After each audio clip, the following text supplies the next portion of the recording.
सत्यवानाची सावित्री होती का? तर त्या सत्यवानाच्या सावित्री पासूनचा तो ज्योतिरावांच्या सावित्री पर्यंतचा हा जो आर्क आहे ना, हा प्रचंड मोठा, याच्यामध्ये सामाजिक भान आहे, याच्यामध्ये तत्कालीन व्यवस्थेचं भान आहे, त्याच्यामध्ये मानवी भावना आहेत. आणि हा कधी कधी आउट इनवर्ड प्रवास करावा लागतो, कधी कधी इन आउटवर्ड प्रवास करावा लागतो.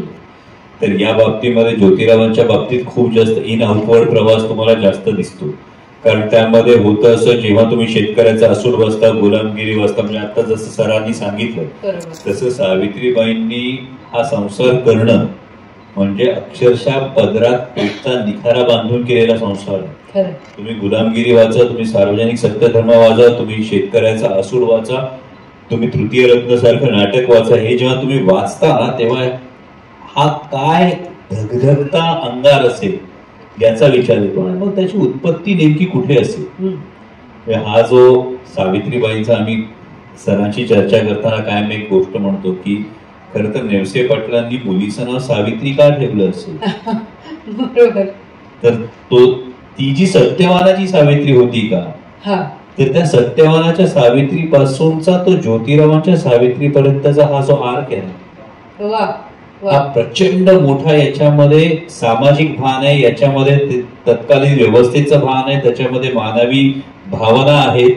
आणि हा जो लढा आहे दाम्पत्याचा, संपूर्ण लढा आहे ना, हा 3 पातळ्यांवर वेगवेगळा आहे. तो आधी वैयक्तिक पातळीवर आहे.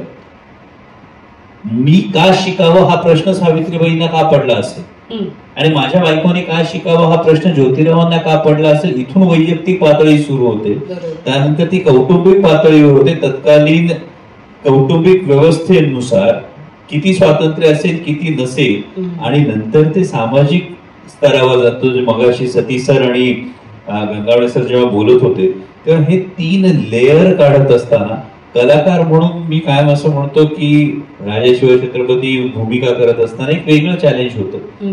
महात्मा ज्योतिराव फुल्यांची भूमिका करत असताना फार वेगळं आव्हान आहे.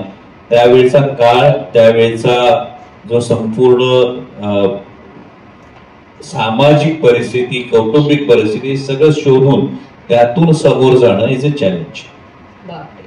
खरंच आहे. आणि जेव्हा जेव्हा जितकं आपण आत त्याच्या शिरणार आहोत तितक्या खरं तर नवीन गोष्टी येणार आहेत. एकच शेवटचा प्रश्न मला खरं तर तुम्हाला तिघांना विचारायचा आहे.